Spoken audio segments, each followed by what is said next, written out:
विजु जनता दल प्रथम विधायक किए या जानी ये होती विजु जनता दल प्रथम विधायक किंतु यांक विषय में विजु जनता दल अनेक नेता और कर्मी को जना न तेज 1998 मसीहार कथा जब विजु जनता दल शंख चिन्ह प्रथम थर उपनिर्वाचन लड़ी से प्रसन्न आचार्य संबलपुर लोकसभा को निर्वाचित होगापर बरगड़ आसन खाली पड़ी था से विजु राज्य में 5 आसन में उपनिर्वाचन होता एवं विजु जनता दल टिकेट रु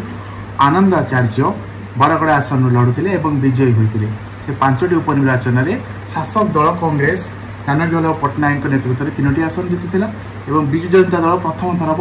प्रथम थर उपनिर्वाचन में गोटे आसन जीति एवं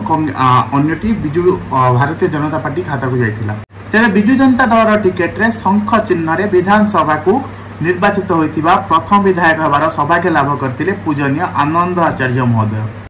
तेबे ए कथा आपण माने जानिथिले जदि जानिथिले तेबे कमेंट बॉक्स रे हां बोली लिख।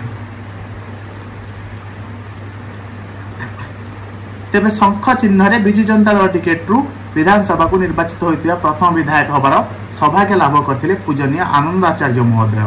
एक कथा आपण माने जानिथिले।